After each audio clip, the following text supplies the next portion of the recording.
And so, hadn't started yet. I guess it won't. Anyway, this is the Sunday Sangha, and Vedas has asked a question. Go ahead and ask it again. So the question would be,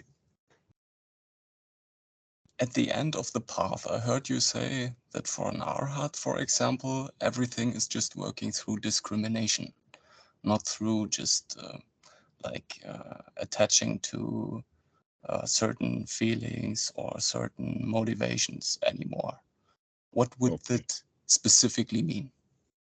Well, as I casually mentioned, it's better to do the discrimination in the territory that you're in rather than musing about someone else's discrimination. Right. And that right. in fact, Carl is joining us. Carl. Good morning, guys. Hello. Hello. We're just starting a discussion on the item of discrimination, which is another way of talking about right noble view. This is a question about how to discriminate, when to discriminate, what criteria do we use to discriminate. And when we get really skilled at this discrimination, then it's a blast, but we still do the discrimination. Okay. And it's always about the blast. Well, the blast will eventually get ordinary too, as you discriminate it also. That's in fact quite well defined within this the suttas, and buried right there in Paticca. So anyway, let's get back to what value we can get out of this soon, rather than what we can muse about what may be possible some way off into the future if we would only stop musing about it and pay attention to what's really going on right now. That's what in fact religion is for most people, is musing about how nice it would be instead of musing about how nice it is right now. And so this is the basic point then of the discrimination, is can you see the beauty, the benefit, the value and the wholesomeness in what's happening right now? Can you discriminate that from the stuff that's not particularly useful, not particularly valuable, not particularly wholesome, and not particularly wow? In other words, ordinary life. We live a life of ordinariness, and there's a kind of a joke about it that is based upon Henry David Thoreau's statement that everyone leads a life of quiet desperation. I heard that one. Okay, except that all you have to do is add some money to it, and then the desperation becomes noisy. And if you add enough money to it, it becomes politics. So, knowing that we're living a life of quiet desperation, the reason that we're doing that is because we're not doing discrimination properly. We're sort of letting the worst elements in to the house. A silly example of that is the bouncer at a bar. And he's when the bar opens and the crowd is forming, he's going to stand there and check you out to see whether he knows you or whether he's going to let you in the bar or not, depending upon how you're dressed and first impressions and all of that. And some people get let in and some people don't. And the more skilled that bartender is, the more people he don't let in, and the less trouble he has inside. because he is in the beginning going to let stuff in, and when he does let the wrong things in, things happen inside the bar, and now he's got to really do his job of being a bouncer and bounce that tar right back out the door. Who is the bar owner in this simile? The answer to that is irrelevant.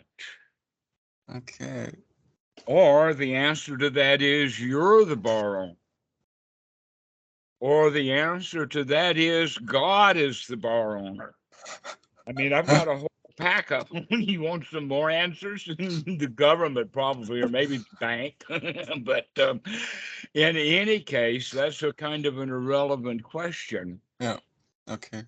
But the point is that if you are discriminating about what kind of thoughts you allow into your mind, then the less trouble you're going to have. And the quicker you can identify the trouble that you've already let into your mind and bounce it right out, the smoother the operation is going to run. Yes, yes, yes. Okay. That in fact, every bar scene that's in every movie that I've ever seen, and I've seen quite a lot of them, is almost always a brawl or a bust or somebody gets shot or something like that. I mean, bars are famous for that, at least in the movies. And so we use that analogy because if the barkeep or the bouncer would keep that stuff out of the bar, then movie maker people would have to go someplace else because the bars don't have that kind of violence anymore. We've got bouncers doing the job. Yeah, it's high-tech times. Okay, so this is the whole point about the job of the bouncer is the one who is doing the discrimination. Mm-hmm. Okay, and so we need the bouncer on duty quite often. In fact, anytime that anybody comes into the bar, you want the bar bouncer to wake up and check him out before he's going to allow him into the bar or not. As quick as possible and without any extra turbulence, let's say. Precisely so. That in fact, if the bouncer is so awake that he's standing not just at the door but outside the door, then the guy doesn't even get in.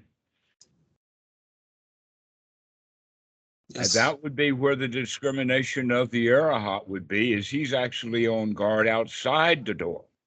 And he's very good at it. And he's not going to let any of that kind of stuff in. All right, but we got to train first. We got to train to wake up and get close to the door. And we got to train to wake up to find out what an orderly bar scene actually looks like. Because all the bar scenes that I know come from movies. Really? I'm just joking with you. Okay. But the answer to that actually technically is yes. So anyway, this is an example of anapanasati that I've been actually dancing around, and that is that the bouncer's got to be on duty, which is sati. The bouncer has to develop the skill of figuring out who's worth letting in the bar and who's not, and that's one's right noble vision or seeing or noticing or investigating. Those kind of English language terms in the Pali is the word ditthi, and it means really look at what's going on, to inspect, to do it with this discrimination, and to do it wisely. And so the skill of this particular item on our list, the skill that's being actually developed is the skill of wisdom through observation. And so the beginner is going to let a whole lot of stuff into his bar, only to have to start throwing stuff back out again. But as we get skilled at it, we let less and less stuff into the bar. We stop it at the door. Okay, then in fact we have to get pretty good at stopping it at the door in order to maintain first jhana. Because letting something into the door, into the mind when we're not watching, is a typical example of mindfulness not being there, and the old habits come back in. That's going to happen, and it's going to continue to happen. If you're very, very lucky, then 400 times in a row. That's Okay. why it seems so solid in the beginning. That's why it seems like it's not sequential. It's analog. It's just this one wave of it's a wall in principle, but it's 400 times. So Right. you In have a to be row, very over quick. and over. Yeah. Well, the thing of it is, though, is there is a method of squeezing some space around it. Mhm. And we do that in the beginning because, in fact, the way that almost all ordinary beginners begin their job as being a bouncer in their own bar is that the whole bar needs to be cleaned out, that you've got a war going on in every corner at every table. Yes. And so it feels like a wall, but the bouncer, no, he only has to remove one wholesome character at a time. It's just going to take a while. And while you're taking care of one guy, the old guy that you did throw out already is going to try to sneak right back in again. This is where the skill comes in, because the skill of the bouncer, then, this is the right effort, is the bouncing. You got to keep doing the bouncing. Once you see with the discrimination what you need to throw out, you have to then take the effort to do that. That's why the Buddha put right effort, right noble effort on this path, or this group of items that we've Right got to noble feel. effort. Right noble effort is to keep effort, keep it up, keep going, keep at it. Yeah, that stuff's going to come back, and you're going to be the warrior that throws it right back out. Without adding extra tension. But the tension is letting it in. And so getting rid of the tension is throwing it out. And yes, you can have a whole lot of tension when you recognize that it's in there. It's very typical. Hello, Robert. Your head is sideways. Now you're correct.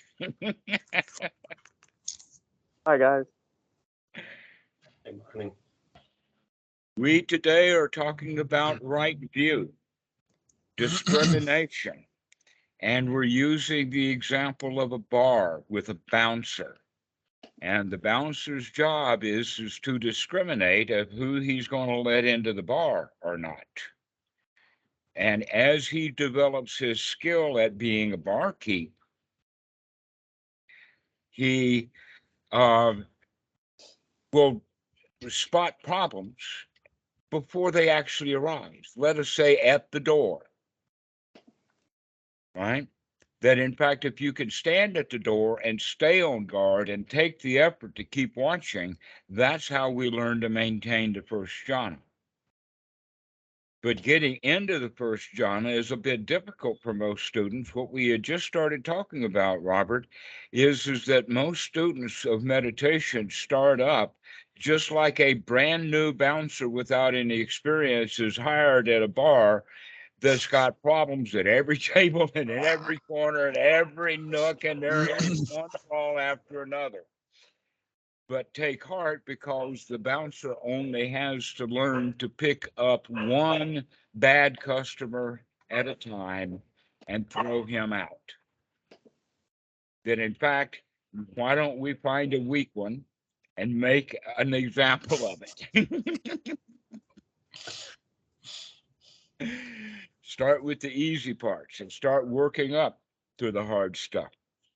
But basically, this is the way of looking at it. Now, all these characters in the bar is what the Buddha would refer to as the narva, or the hindrances. And he classifies them into 5 classes, the way that you would cut a pie. but the pie is not necessarily starting with and ending up with the pie pieces. It was always a pie. They're interconnected. That not only is it a whole room full or a crowd that you've got to deal with one item at a time, these guys are related. And they're going to help each other out. And so I'm painting now a picture of quiet desperation that the barkeep or the or the bouncer, the new bouncer, feels like he's desperate because he's actually looking at what's going on and what a mess it is, and he kind of feels overwhelmed. This is a typical story. Robert, you've told me part of the story already before. Yeah. This is a very typical story we're telling, and I think it's really funny that it fits so well with the bar. But you could think of manufacturing or good art or learning to be an art dealer, even learning to become a good real estate agent. By knowing how to weed out both the bad customers and the bad sellers or the bad properties and specialize on something that's that you're good at. Okay, so back to the bar. Mhm. The barkeep is making progress. That every time he's capable of throwing just one thought out, he needs to turn around and do a dance, a championship dance for the rest of the crowd in there. This is part of the show. This is what gladdening the mind is all about. That in fact, the first thing we do is that we throw out that unwholesome thought, and the victory dance we do in the next mind moment is gladdening the mind. Hey, I don't have to think about that, is one of them. Oh, wow, isn't it great? I don't have anything to do right now. I can take a rest right now. Nowhere to go and nothing to do right now. Everything is okay right now. I don't have to fix anything right now. I don't even have to become enlightened right now. I can just sit here and enjoy myself right now. Okay. Now, the question is, can you be in that state of everything is really great right now while you're still standing at the barroom door to make sure that nothing unwholesome is going to pop in? Because the whole crowd that you've just chased out is standing right there in the street looking for a way to get back in. That's the big contradiction for the Western mind. Doing something that supposedly has to be very, very hard work, combining with completely being at ease. And yeah. Yeah, so this is the guarding point. This is the standing guard, which is also referred to in the suttas as being able to sustain the mind.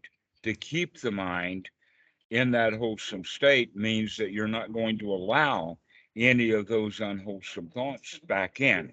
This is now, again, everything is based upon discernment from the beginning, to remember that I can look, that I can judge, that I can figure out what's worth thinking about and what's not worth thinking about.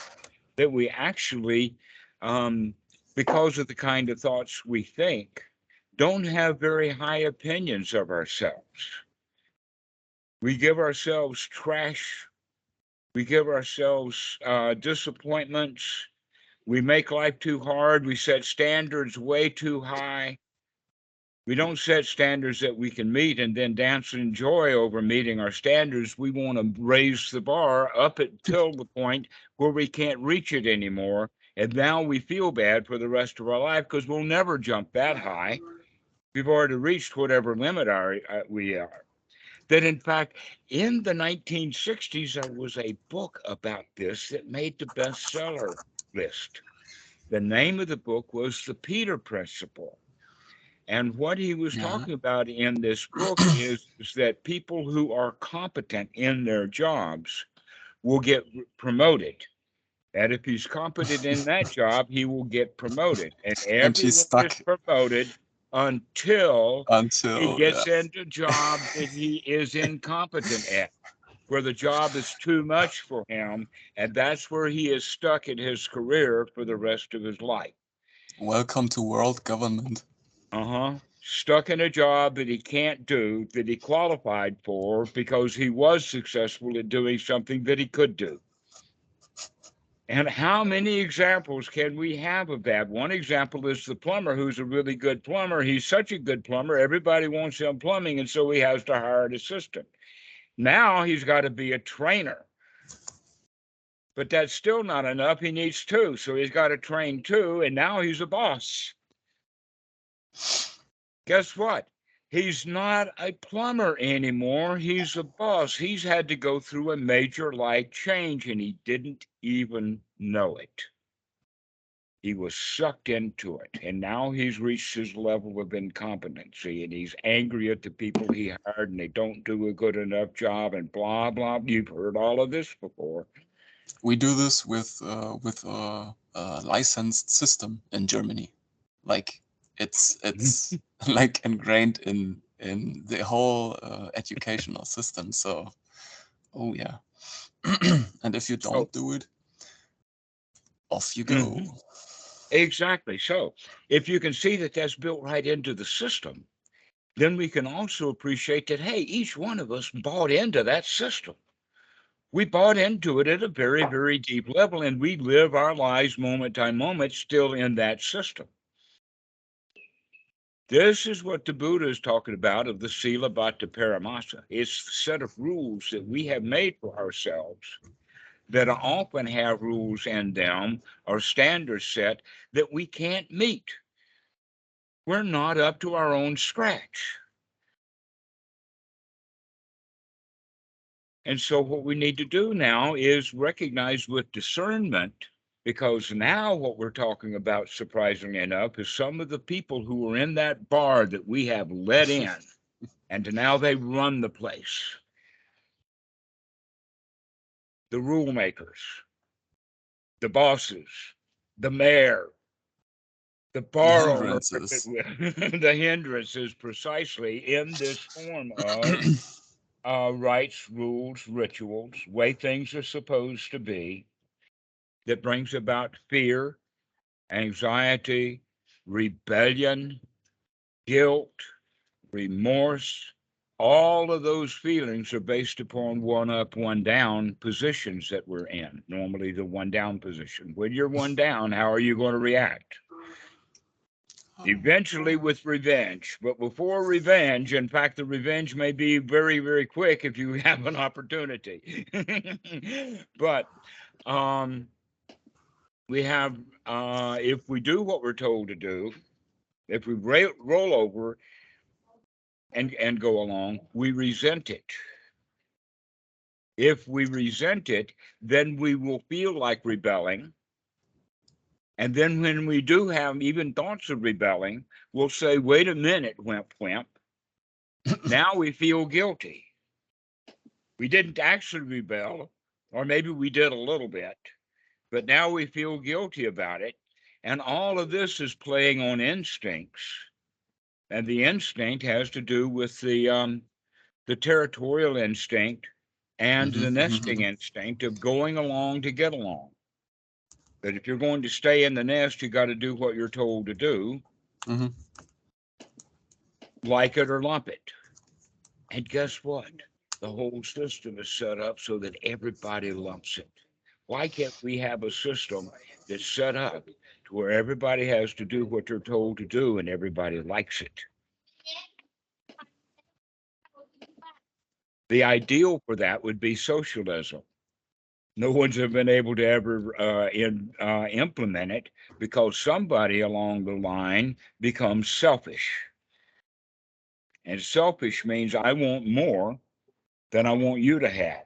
I want more. I want enough to survive. Okay, so this is another occupant of the bar, is selfishness. So we have rights, rules, and boundaries, race, all of that stuff about racism and who's better than another, and all of that comes out of the territorial instinct. We do that stuff instinctually. The question is, can you wake up, Mr. Bartzer, and throw those instincts back into their place and say, I'll let you operate when it's appropriate for you to operate, not letting you run wild. And distinguishing between, let's say, conditioning to be a good human being and like despising racism, for example. Well, instead of despising racism, you can laugh every time you see yourself get caught up in it. Ding, ding. That's the way to operate. Every time that you personally get caught up in it, you can see it for yourself. And aha, I see that. And do not let that racism in your bar. Okay? Not worrying about what's happening in other bars. Let their bouncers take care of their characters. Here at our bar, we're going to exactly. recognize. It's about involvement. All this conditioning is always about taking sides, involvement, parties. So we have to say this thought. We have to discriminate this thought. We have to recognize this thought. Is it racism or is it not? So we begin to get on guard in another kind of way, kind of all the time. But a lot of it has to do with guarding, which is another word for a secret. And that is to be here now, to be present, to be open to what's happening in this moment, inside and outside. And so the guard goes on rounds. He goes through the rounds of the Satipatthana. He goes the rounds of the senses. In other words, what am I seeing? What am I hearing? What touches? What do I feel inside? What's the body doing? What's the mind doing? Or what state of mind? What tiredness? Any of that kind of stuff. So we kind of go around taking an inventory. And that would be something that we would do. In fact, what we're actually talking about is first off, the first jhana, and second off, what do you do when you're in the first jhana? What is it that there is worth doing if you've got the mind fit for work? What kind of work are we going to do? Exactly. The answer to that is that we're going to pay attention. We got into the first jhana by paying attention. We're going to maintain that first jhana by maintaining the attributes of the first jhana, which means we have to keep continuously checking on it. How's my piti? How's my sukha? How's my hindrances? How's my breathing? How's my feeling? How's the environment treating me right now? How do I feel overall? Yeah. And wow, isn't it great? And so we that's the rounds, with maybe becoming also the the town crier of it's whatever o'clock and all is well. There's not a thing happening. We brought things to rest. We've cleaned the bar out. And there's nothing left in it but happy campers. Gorgeous. That's the way of looking at it. So when we get ourselves in that state, we still have to be on guard because we still got a whole flock of characters out there on the street hoping to get in when you're not looking. That's so getting closer habits of the mind. So getting closer to the door, eventually getting in front of the door would be a natural process then. If I am able just automatically to remember. That's why it's such a valuable training, and that's why it has such star-spangled position in Buddhism.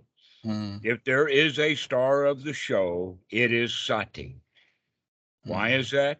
We have the Mahasatipatthana Sutta. We have the Satipatthana Sutta. We have Anapanasati. We have Right Noble Sati. Okay, it is everywhere. It is even the primary character of the 7 factors of enlightenment is unremitting mindfulness. You got to stand at the door. That's it. You got to stand here now. You got to be ready and present for whatever happens. And how we get to that state is by practicing it.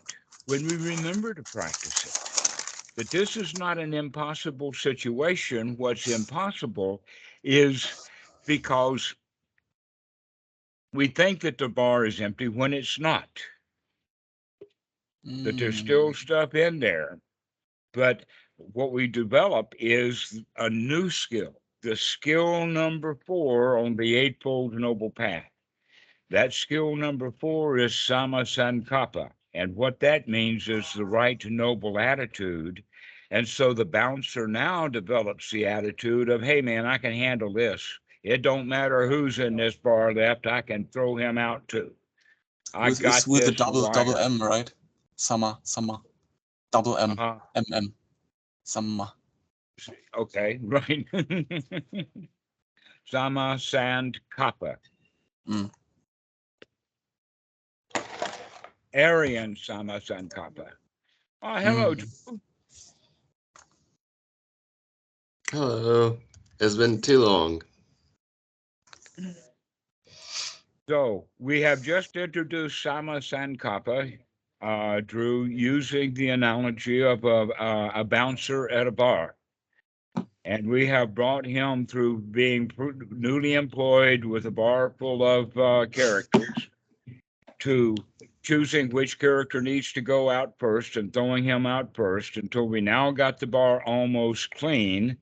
And as we're cleaning out the bar, there is something happens to the bouncer. And that is that he actually sees himself as being successful as a bouncer. Right attitude. Right attitude. He can do this. He can take care of this situation. There is nothing that he can handle. Whatever he finds in his bar, he can handle it. He's the boss here. And he's got that arrogant attitude. But that's one of the things about Buddhists is they're all lions, and they've all got that lion attitude of, I can handle anything. The funny thing about it is when you get 2 of them together, they recognize that attitude and they love it.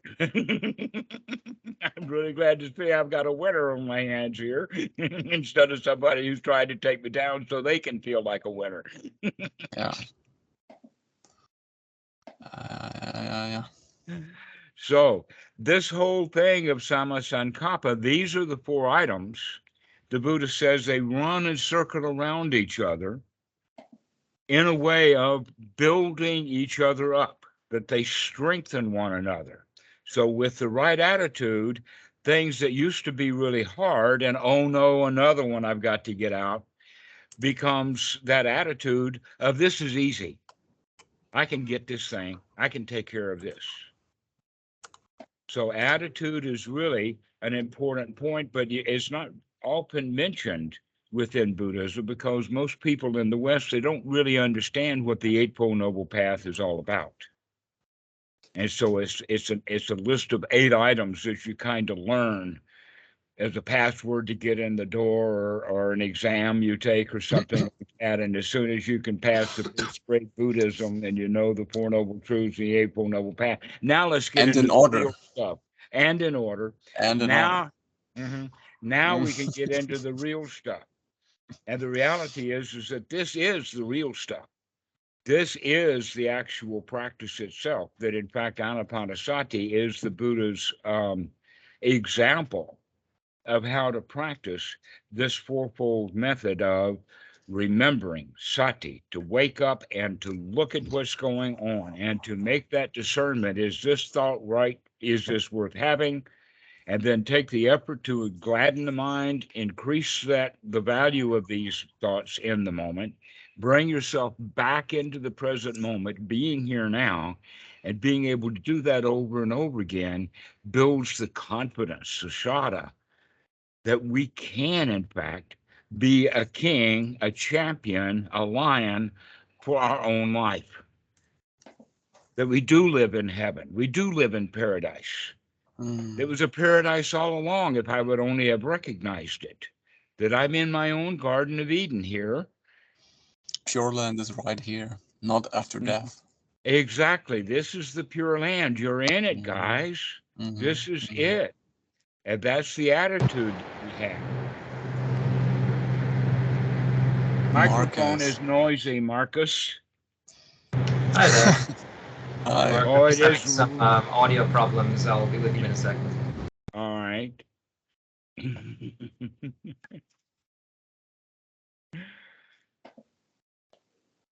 So when we have these 4 items in process, they're skills still in the development. This is how we begin to develop what is actually referred to as samadhi, that is wrongly understood to be concentration, because samadhi means the organization of the mind. Going back to the example of the bar, that when we have stopped all of the fights, the bar is unified. It's at peace. It's at whole. It's at one-ment. It's in tune. The piano player hasn't had to stop playing the piano and bang on the keys and very loud to get everybody's attention anymore. Everything is cool. All right. But we still have to keep that eye on the door. Yeah, the emphasis is always on the goal, not on the method. That's the problem. Ah, you're right. To where we don't really have a goal. What we have is how to get the mind cleaned out right now and enjoy the heck out of it. Yeah. I mean, they do call it God, you know. If you'd only recognize what you've got on your hands or in your hands or all over your body. This is paradise. This is the best there is. You couldn't expect anything better than this. But we still expect stuff better than this. Robert, I see golden. You're in a golden cloud. Yeah, so when do we stop using positive self-talk to gladden the mind? When do we stop? When do you stop judging your thoughts?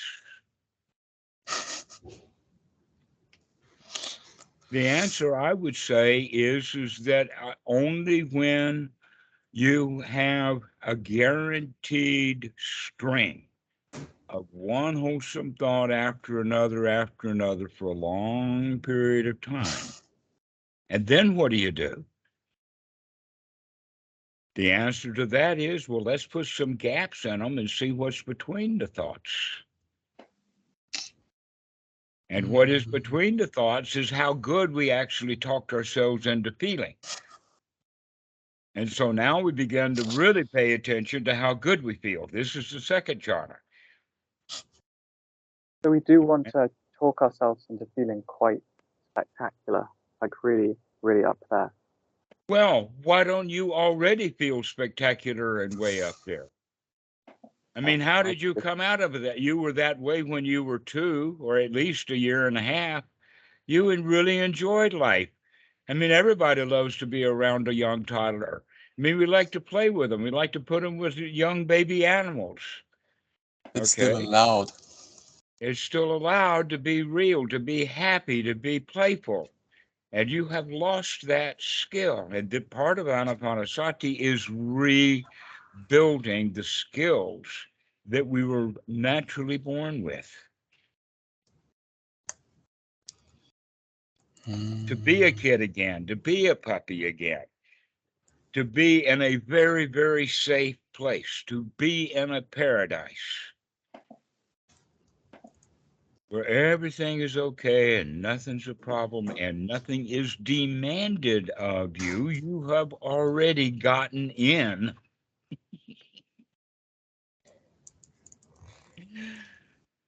And so this is the attitude that needs to be developed. That's the attitude, but we still, even and momentarily we have that attitude, we have to stand guard. But we do that now with the attitude of, come and get me. With a big chuckle too. Like, wow, I feel so free from all of that stuff. That's when this phase ends, with the grown-ups around the little child not being allowed to let them slip any mistakes and things like that, and behaviors, and then everything starts to get tense, and then you just really live up to those expectations one day if you're not very, very resilient. Better to, in fact, one of the things that helps us from being resilient is by moving around a lot when we're kids. That was one of the things that now that I look back upon it in my old age, I recognize it now was a benefit. But when I was a kid, I did not see it as a benefit. But from the time I was in the first grade to the time that I graduated in high school, 12 years, I was in 7 different schools. Never mind, try again. Your mic is really noisy again. I think Marcus said, never mind, try again. Oh, yes. Well, that's the whole point is that I never felt at home. I never felt secure until I got to watch someone mo. Something clicked with Achan Po, and I felt finally at home. Yeah. I tuned in to watch someone moke, I guess would be the way to talk about it. That I was already okay. Yeah. It's so I ended up going to like 6 schools before the age of 12. Oh, so your I brother of mine, right? Yeah, no, I relate that not feeling like and also like there's the cultural aspect of being someone who was born in India with Indian parents and then growing up in a different country, all that sort of stuff, which, you know, comes with its own. You do not know the distinctions between Oklahoma and rural South Carolina. One of the places is cowboy country with Indians, and the other place has the N-word.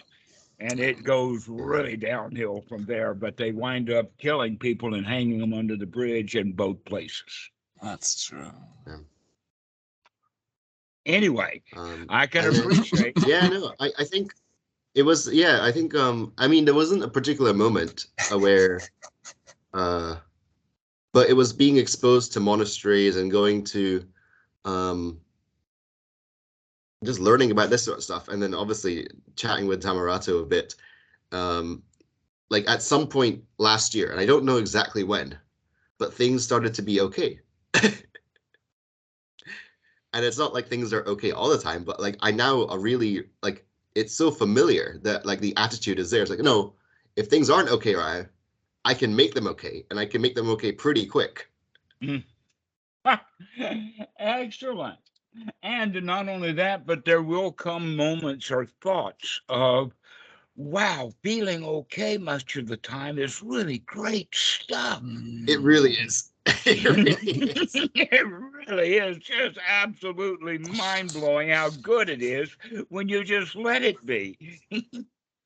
Yeah. It's just so much easier. It's just like, why have, like, when, like, could I have been doing this earlier? It's like, it doesn't even matter. It's all good now. I know. In fact, there's a lot of jokes about that, and one of my favorites is it's actually complicated because it's got a second telling, and that is that there is an advertisement on television many years ago. It was called V8 juice. And the V8 juice had part of their advertisements of people drinking this and people drinking that, and they're sad and they're unhappy, and this, that, and the other thing happens. And then you have another frame, maybe 6 out of them, and he's drinking V8, and he's all peppy and everything is really great and everything. And then he walks us by all of these sad sacks, and one of them does this. I could have had a V8. Okay. Mhm. And that's how we can think about it is, why am I thinking about this stuff? Well, you know, I could be having a V8 right now. Okay. Now, fast forward into, let us call it, in the business world. I'm in a meeting in it's out of Washington, Roswell, or something out of Washington, D.C. It's the Richard M. Nixon building that they have for the geological services. And they've got a huge computer in there. And they've got literally hundreds and hundreds of modems. In fact, half the basement was modems because that's all they had back then with all of the seismic data that they're taking.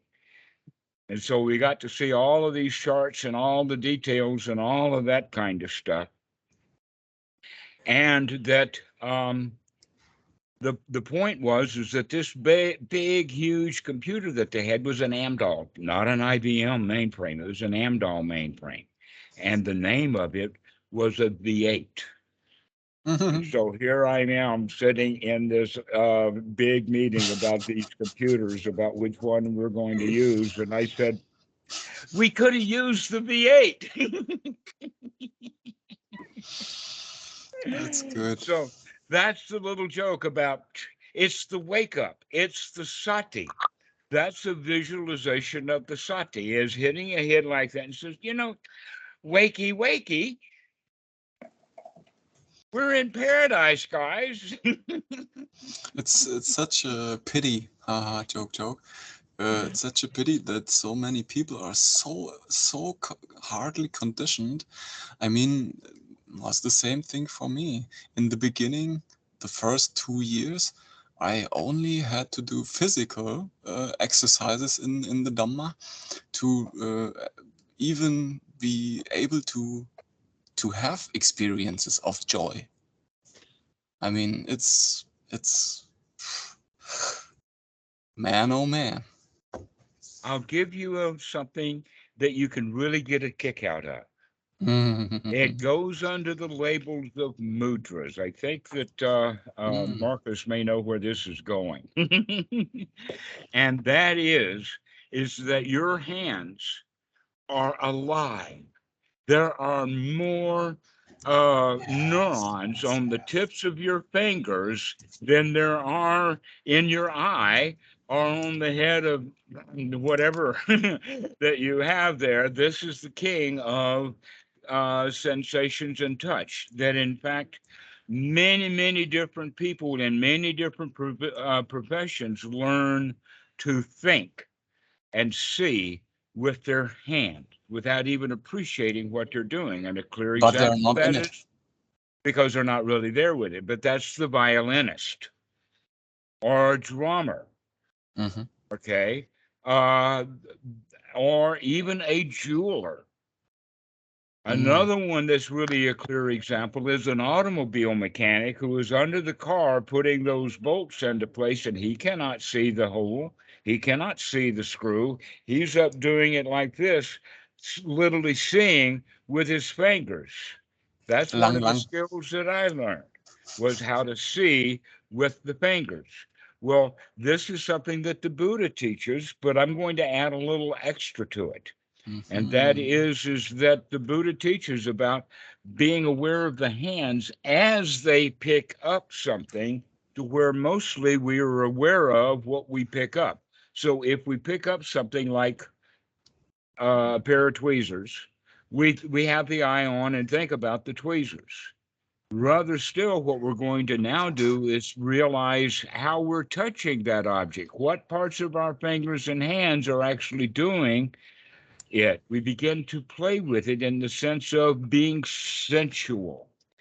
We bring the mind into sensuality, learning all about the body that you had to learn about when you were a baby. A tender infant in a crib can't use their hands. We learn to use our hands, but we do so mindlessly But now within the context of Anapanasati stage 3 of learning the body, really get in touch with your hands and begin to feel them. So this is where we come up with certain mudras. One of the mudras is this one, you've seen it before.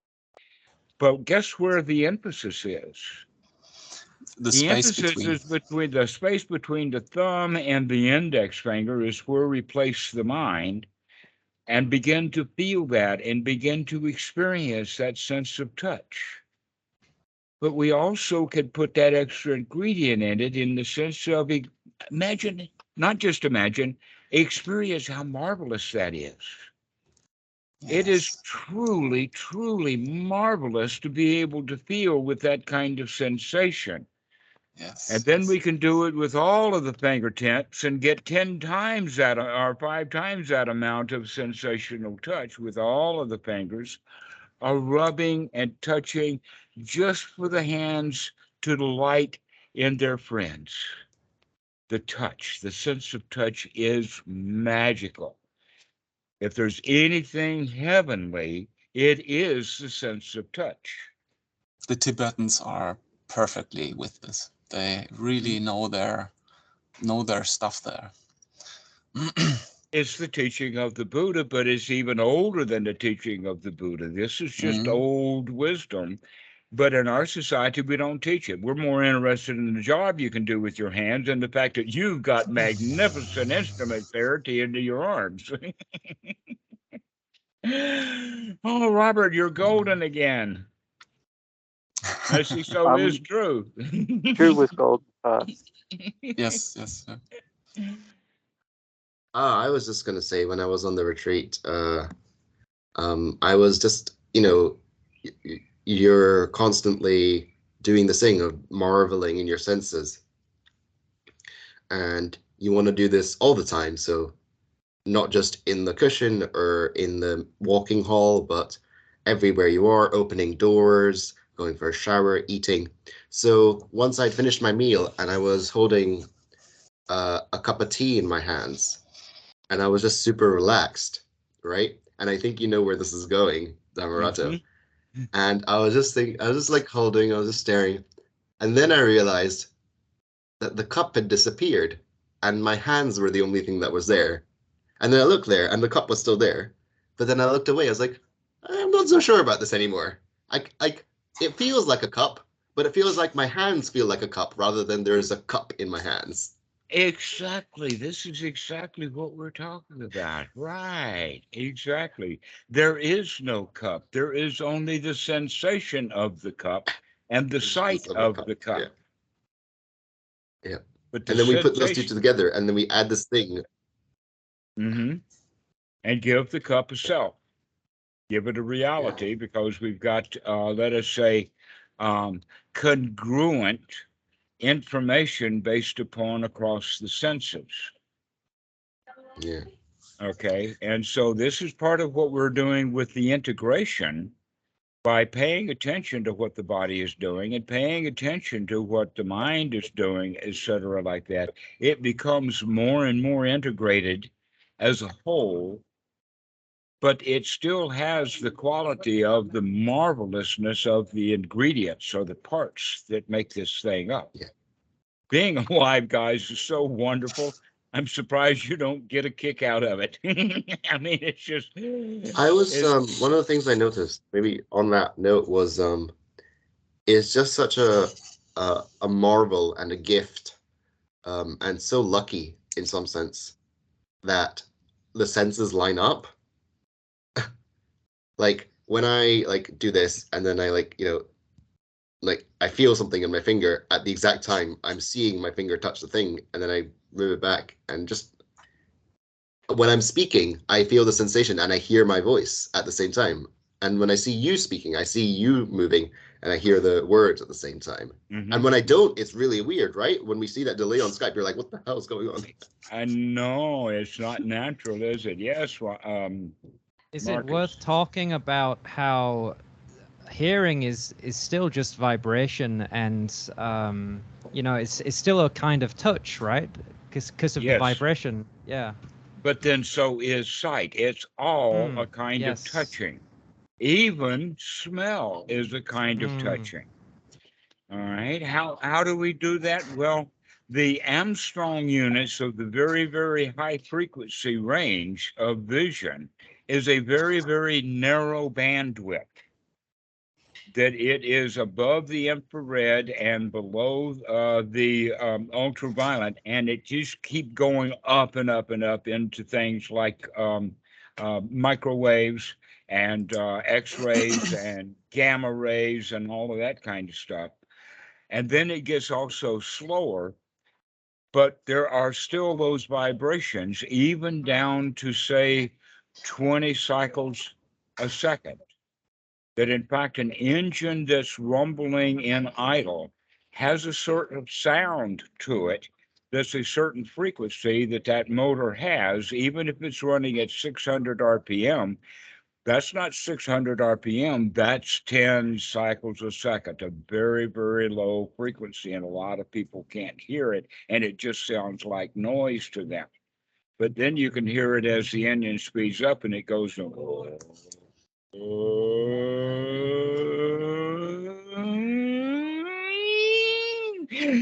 depends upon what kind of car you got, but the very, very high frequency squeal of the engine is because the engine is spinning around, making that sound. Now, what Marcus is talking about here is a good example of that is elephants. Because these low frequency sounds and low frequency sounds travel better than high frequency sounds. Any tuba player knows that. Tuba players hear the tubas of the other band before you can hear anything else. Then you hear the drums. Big land animals love tubas. Well, see, their pads, their feet are very, very big, and they plop down on a large section of land of about a square foot. And there with those bare feet, they can pick up all kinds of sounds. And this is one of the ways that they can catch up with the herd. It's because their herd can be 15 or 20 kilometers away. How are they going to know where the herd is? Well, the elephant's squeal is not going to make it 20 kilometers, but the pound of the feet of the elephants walking will make that kind of distance. Okay, so what that means is that we also have that same capability. We're just not paying attention to it and still not using it. That one of the places that I use that a lot is my hobby with hard drives. Touching. Okay. Do you know that a hard drive, when it's coming up, it has a song to sing? It has the spin up that, in fact, I don't even have to do much of anything rather than just touch the drive and move it. And if the thing is spinning, it will have a gyroscopic effect that I can immediately feel in my hand. I can just sort of half pick that drive up and say, no, I'm going to set it back down. Oh, yes, exactly right. It's not animals that love their low frequency sounds. It's the humans don't pay attention to them. We are lost to the sound. And that in fact, if you are standing barefoot and listening with your feet, paying attention to what your feet are doing, you can hear all kinds of stuff. That was one of the things about Watch Someone Move. They had a freeway go that was a quarter mile from the front gate and a good 2 kilometers to the back alley of the temple. And the guys who were doing the road construction said, what are you complaining about? You can't even hear the road noise. And the answer to that is, yeah, but it's tearing my cootie apart. Divine. So this is the thing I've started to notice more is like feeling the world. So for example, my room is close to the street, and obviously I can hear people walk by. But if there's like a garbage truck going by, when I've got both feet on the ground, I can actually feel the ground shaking as it goes by. When I'm on, especially the tube in London, which people love to complain about, what I noticed was when the train comes into the station and pulls out the station, it's still, and then there's like this rumble in your feet, and then it smooths out, and then it goes off, and then when it comes back in, it slows down, and then the rumble comes back, and then it stops. Down to those low frequencies. Yeah, and you can feel them in your feet. There's also a very, very famous one that when they were working with gravity, they've got the machine, and they as they turned it on and got it working, they were quite surprised to find out their gravity machine proved itself working immediately within a couple of days. And what they were able to record was what their fellow scientists pointed out, that they recognized that two black holes had come close together and were spinning around and got faster and faster until they merged. And these guys picked up the sound of that. And it went from, pardon? This was in 2013 or something like that. This was a big deal in the scientific community. In Bern, Switzerland. In the facility for I'm not research. sure where they did it. I don't know. Yeah, I think it's Bern, Switzerland. Research of very, very small particles. Okay. But anyway, they heard it. They heard and it went up to about 800 cycles per second when it stopped, because the guys had finally collided. They stopped spinning around, and so it stopped at about a frequency of 800 cycles per second. So that's very interesting. That we know that gravitational waves actually operate like any other kind of wave, with various frequencies that are changing.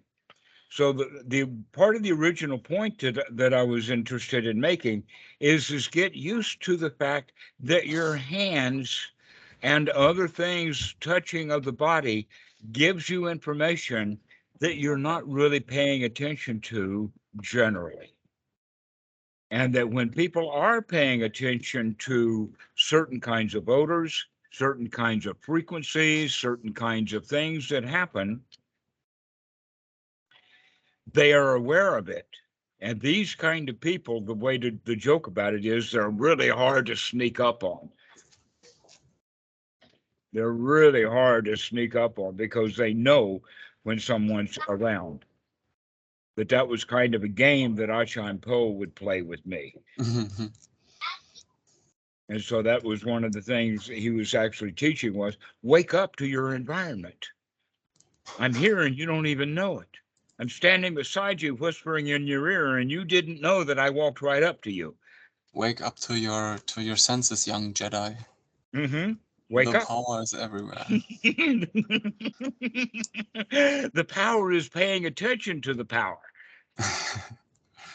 Right. That's what it's all about, is to wake up to what's happening, and do it in this body that we have forgotten about in our society almost completely. Because the body is a marvelous instrument to pick up all kinds of information. Yes. Including picking up in the direct experience that you're in an environment that cannot be considered anything other than paradise. You're already in heaven. Just feel it. Just experience it. Here it is. It can't be any better than this. That's actually pointing to a question I had beforehand in preparation to this get-together. In Germany, we have maybe 7-8 months, like clouds, thick, dark clouds. It's rainy, damp, it's cold. It's just not a good place for the body to be in. And there is this simile that behind all those clouds is always the sun shining, if it's day. So is there any... Well, it's still shining even at night. It's just that we're just not turned towards it, that's all. That's right. I mean, from a certain standpoint, it's an idea. It's a concept. So how can I? Is there any other way except the one we discussed already with Sati and gladdening and so on? Because the spark to ignite a fire is sometimes very, very hard without a Sangha, without companions on the path. It really is. But it really, really is, yeah. Guess what? Isn't it marvelous that here you have some spark? You have a Sangha. That's the best part. Yes, it is true. And that even in a German winter where it's raining and snowing, it's hard to start a fire. Oftentimes, the best place to get a fire is to not make it yourself, but to go next door and borrow a little. And so that's kind of what we need for Sangha is that we've always got friends who can warm us up.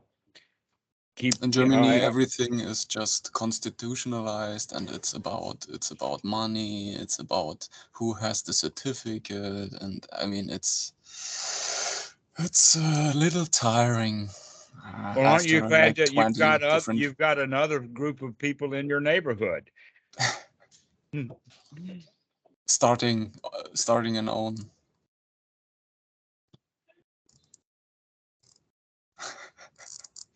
Aww. Hello, puppy. A new friend, huh? Yes. You're going to keep him? Keep him here? Okay. Well, we have to introduce him to Lucky and Pui because let them have him. If you keep them away from them, they'll want him. If you give it to them, then they don't care. Okay. All right. So you take it in and sit down here with Pui and Lucky and let them play with her. Sit here. Here are the dogs. Just sit right here. Just sit here. Here we go. You're both pretending like they don't care. And yet they've got an eye out. As always. Okay, so we had been talking about sensuality and coming into our senses. The more mind moments you spend in sensory awareness, the less mind moments you spend in conceptual thinking. It's hard to do them both at the same time. I don't know of anybody who knows how to do that. But if we're paying attention to what's happening in the moment, it's hard to get lost in space. And we've got such a marvelous tool to play with. We've got so it's probably body. more right effort. It's more right effort. It's even if it's easier to get a spark. I mean, if it's not available, then I mean, never mind. I can take a deep breath and say, "Hey, I can do it without it. It doesn't have to be available. I can do this." Yeah.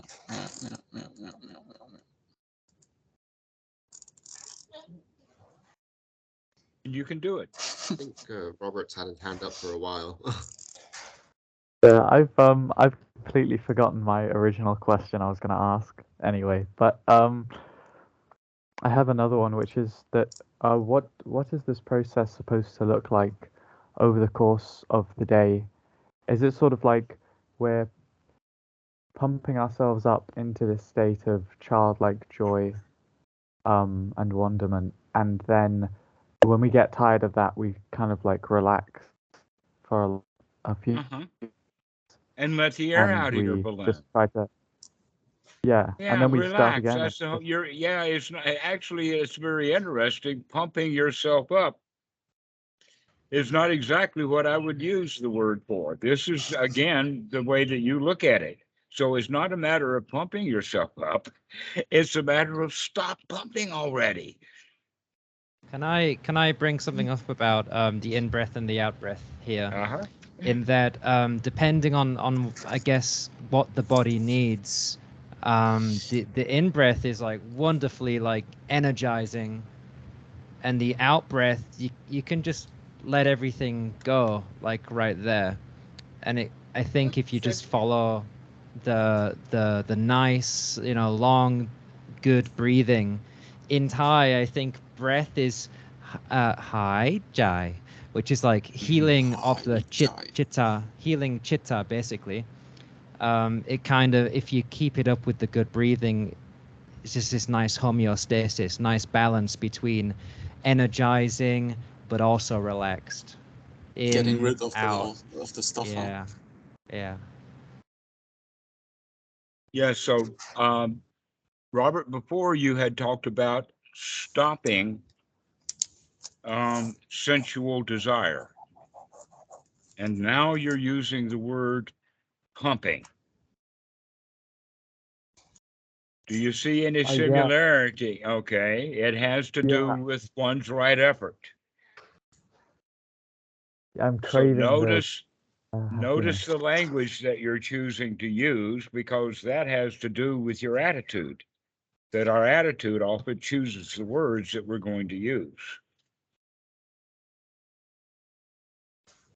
And so you can be aware, not just aware of the words that you're using, but also become aware of your attitude behind that. That you use the word pumping because you think that there's some work or some pumping that needs to be done. Then, in fact, the way you said it is after you've pumped yourself up, right? But as Marcus was pointing out, the better way of doing it is after you have pumped yourself down, or another way of depressurizing. Depressurizing, or letting the pressure off, release the valve or open the door and let the hot air out. For me, it feels like a lot of work to make myself happy, because like my default is kind of just mildly miserable. No, your default is happy. Your habit is mildly negative. And you learned that behavior as your default, but that's not natural. It's just normal. There's a difference between the two. Your natural state is happiness. Your normal state is mildly depressed. It feels very unnatural to not use like brute force to make myself not be bored. Like I'm really, like I feel like normally I'm very bored, and it feels unnatural to me to stop being bored by like, I guess, letting go without like falling asleep. Like I can like try and relax and be like, okay, my default's happiness. I'm gonna take that frame and I'm gonna try and relax into it. And I just end up getting really tired. And then it's like I can't find like the balance where like the boredom and the depression goes away. Actually, I understand what you're saying. And I would say that at this point, not forever, not for a long time, but for right now, when you do get drowsy from your boredom or whatever you're doing, make it okay to go ahead and go to sleep. Because now you're saying that you're breaking a rule when you're actually relaxing. And perhaps when you relax for a while, you need to get some sleep. I have bet that you've been pretty restless for a long time, and you need to learn to rest. And when you can actually rest and stay fully awake, that would be an accomplishment. But the way that you're talking about it is that you're punishing yourself for something that you're already doing. And so you're actually working extra hard, and the extra work you're doing is to punish yourself for failing. And so allow yourself to see everything that you're doing is successful. Even if you're bored, then let your boredom be successful boredom. And if your boredom actually puts you to sleep, then let that be a successful snooze. And when you wake up refreshed. Wow, I'm really glad I had that nap. And start giving yourself permission to be okay without having a set of standards that you've got to meet. You really are Yeah. okay, Robert. You really are already. You don't need to do anything. You need, in fact, to stop needing to do stuff and just relax. You're already in paradise. You have arrived already. Put your bags down and rest a while. Yeah, and it sounds like when you're saying like, wow, I'm really glad I had that nap, like it sounded like you had a lot of energy. So I felt like that was kind of like the state that I had to get into. And I think what I was doing is like I was making that an expectation for myself, was to be like really enthusiastic and like a lot of energy. All right. So begin to watch. Let's go back to that whole story about the bouncer. Okay. The bouncer there, his job is to catch those to catch those things that you're already working with boredom. So how can you enjoy that? If it's in there, how can the bouncer have a toy out of that boredom? And if the bouncer and the boredom go to sleep, then that's okay too. That what we're really trying to push out is your negativity, your unwholesome ways of doing things, like having standards that you set that you can't keep.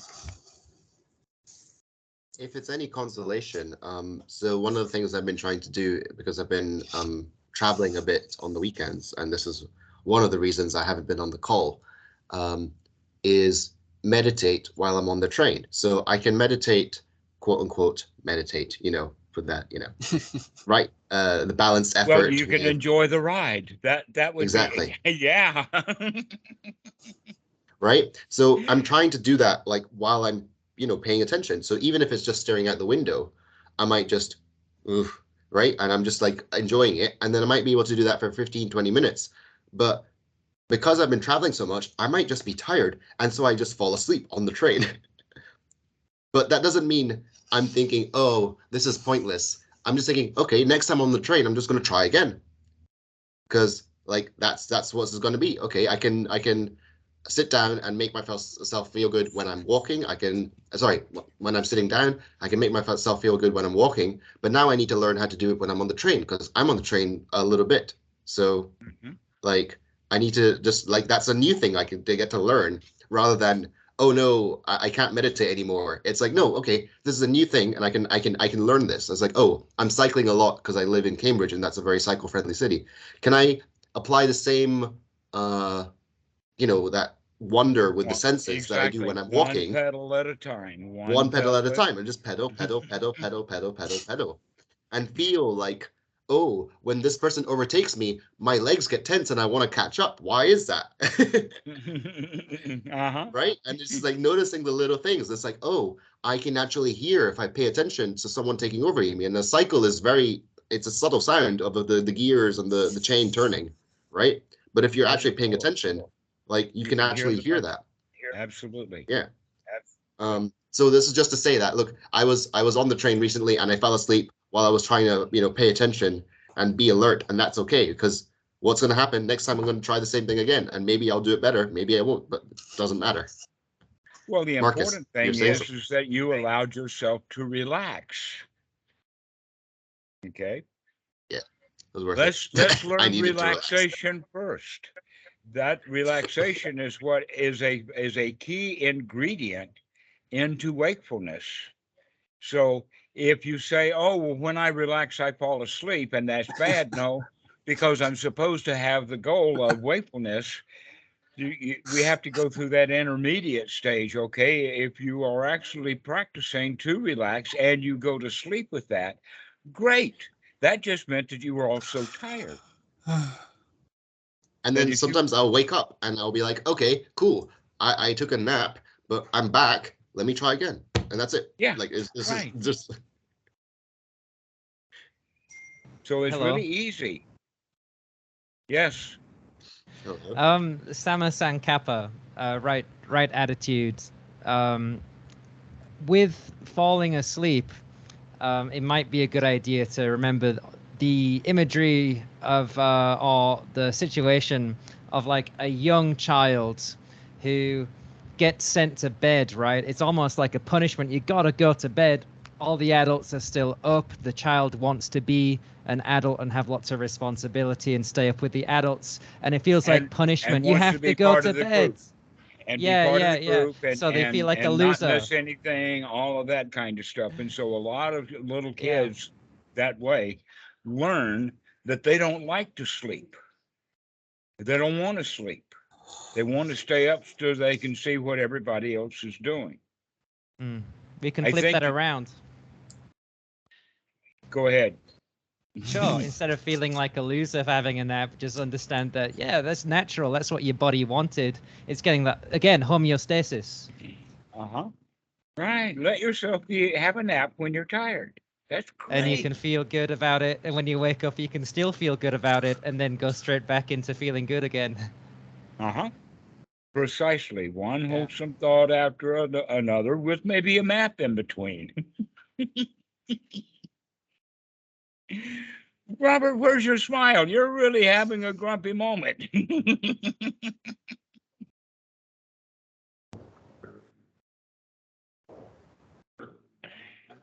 You can do this. It's okay that you take a nap even when you're practicing mindfulness, because that just shows that you're relaxed. That's okay. If you get the rest you need, then you'll wake up and then you'll be fresh and start again. But you, among many others, but you have a really heavy-duty set of rules that you have picked up, intricately woven and designed for you with a handle, just so that you can use that and bang yourself with it. Okay, and so you've got all kinds of ways of banging yourself. Wakey, wakey. Start looking at that. Start looking at all these rules that you have that you can't keep. Somebody said something. Yeah, I want to add on the relaxing for Robert. What I seen, like, I used to do long meditations and I would fall asleep, and eventually I just realized it's being successful at relaxing actually met my goal, because I fell asleep. That means I got myself really relaxed. So you just notice that kind of relaxation, and you see it as in your practice. You can start distinguishing between relaxed state and not so relaxed state. Because if you manage to fall asleep, that was a relaxed. If you're sitting in meditation and you're getting like really irritated, then you're obviously not relaxed. So you can use that almost as a training method. That's what I do. Thank you. Yeah, that's really helpful. Oh, cool. Yeah, see the differences. Good. Well, so for example, Go ahead. I will say one thing.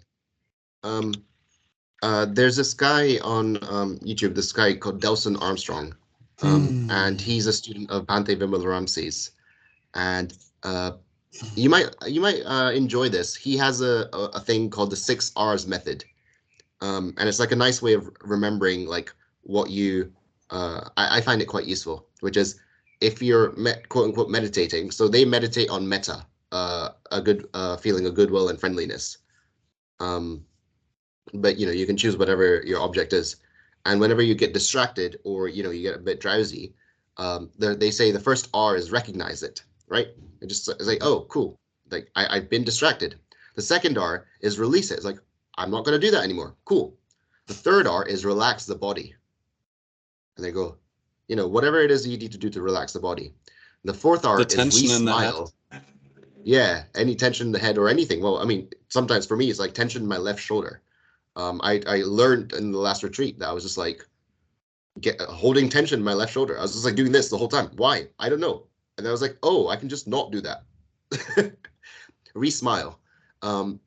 You've been around the fifth R is. What was that? I say you've been too long around a left-handed Zen master. And then the fifth R is return. The fifth R is return to the object, but I like to think of it as reinvestigate, as in like, okay, what was I doing? I was investigating. So I like to put reinvestigate, but they just say return to the object. And then the sixth R is just repeat as necessary. And that the one which is relaxed, the third one, genuinely, most people don't know how to do relaxing. You just don't. The release and the relax is actually like the thing that most people struggle with so much. They only relax when they're forced to relax, because the rest of their body's telling Robert is taking a nap. How relaxed is that? Some people, when they sit down to meditate, they're just like, because he's relaxed.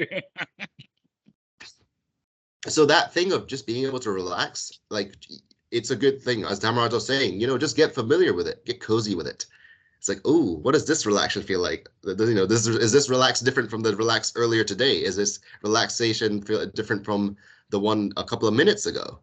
Because you'll notice that each relax feeling comes differently. Sometimes your body is energized, but your mind's relaxed. Sometimes your mind's energized, but your body's relaxed. So there will be different flavors of it, and you can get to know that instead.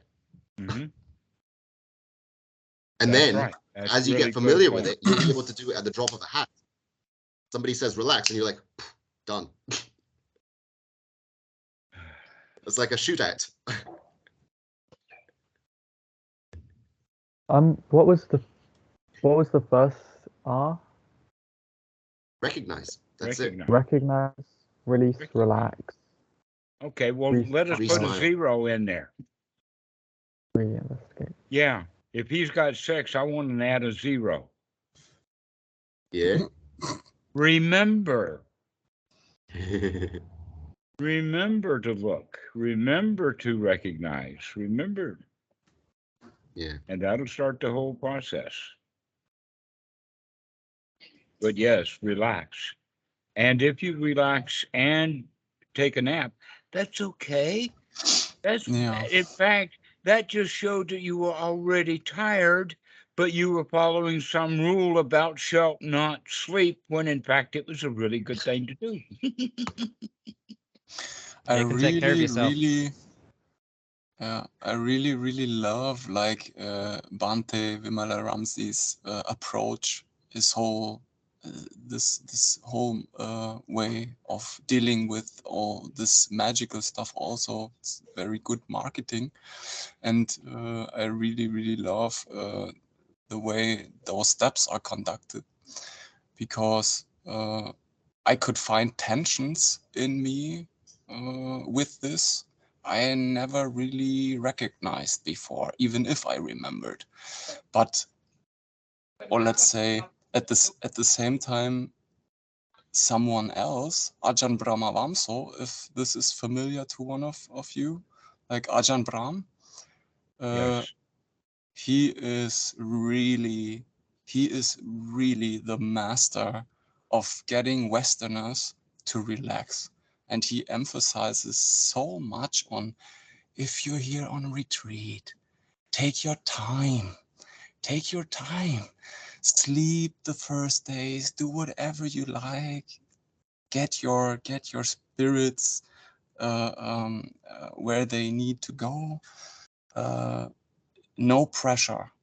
I mean, this is Thanks really... for telling me that. I didn't know that was his style.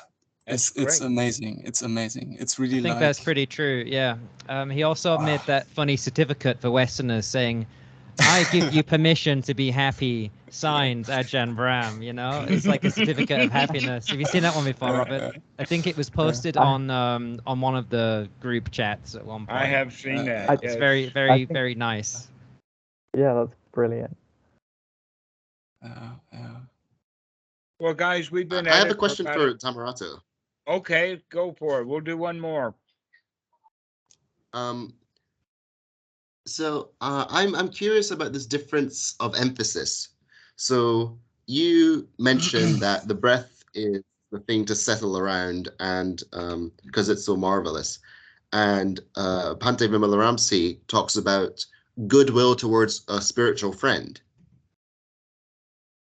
And he says that's the way to get yourself feeling good and, right view, right effort, and what was that shit?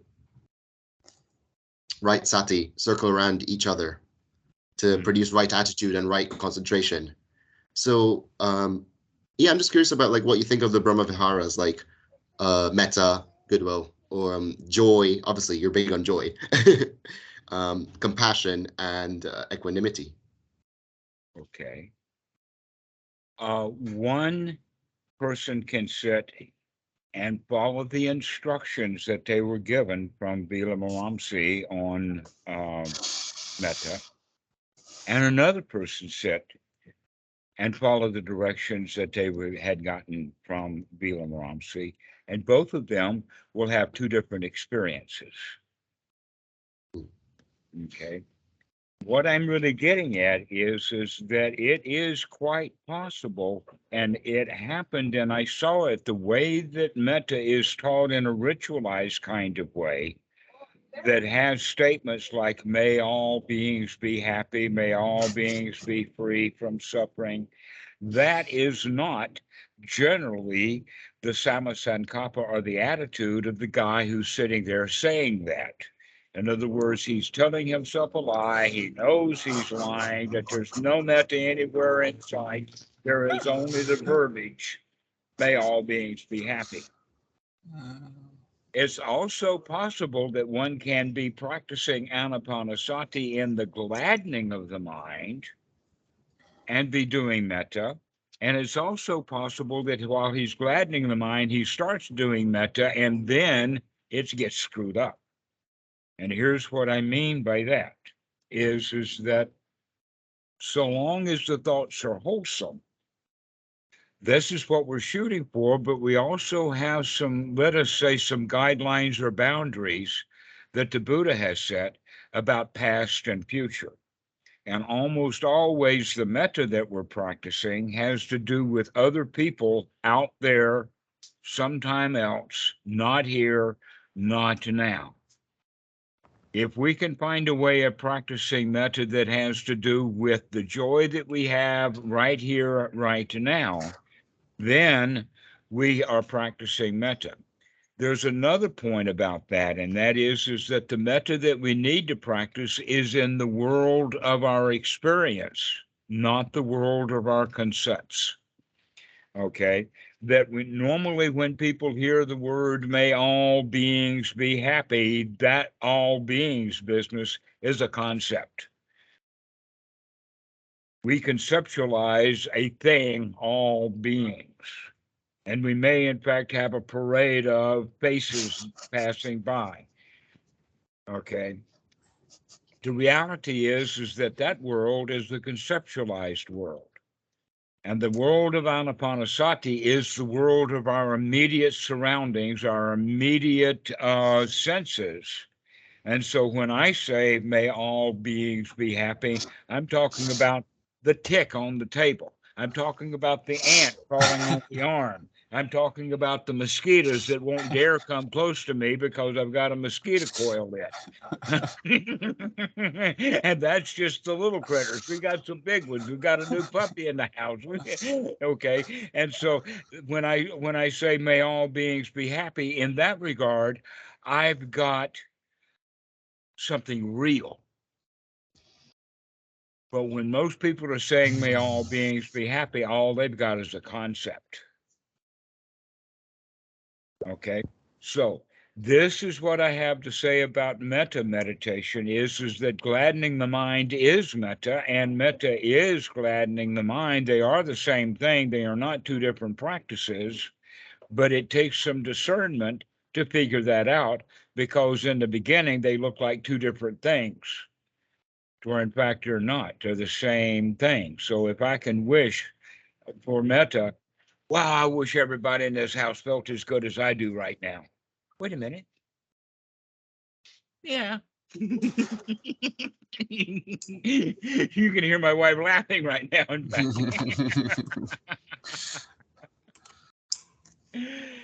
Yeah, and so this is the metta is that everything is already okay. Everything is fine. I don't have to wish them well. I can see them well. And if they're not well and I wish them well, it's probably because I did something stupid and it was me that is the reason why they're not well. And so understanding it from that position, that the metta is how we feel towards our environment or our outside, as opposed to some concept of a world out there someplace. That your world is really close. It touches you.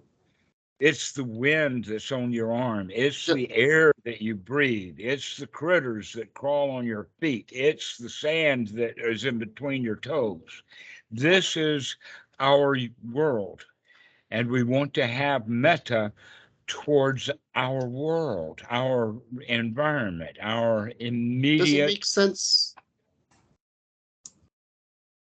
Go ahead. Does it make sense to wish metta on like a inanimate object? Like if I'm running and I'm like wishing the people I see, you know, I'm saying like, oh, like I can see that you're happy and I'm glad because of this. And then I see a leaf falling and then I still feel the same way about the leaf, which is weird. Well, falling leaves are wonderful. They are. They don't. And I'm they don't just fall like there's a thing like a to be... brick.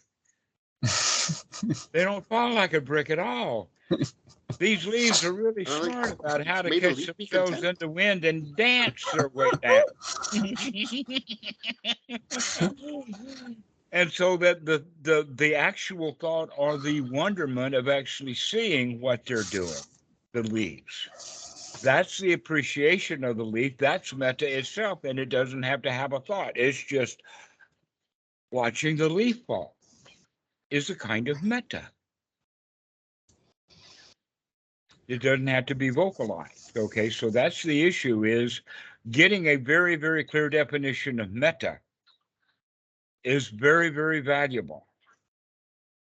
And so I am very happy that Vila-Melamsi is out there beating that word with a stick. Oh, yeah. How simple can it be, though?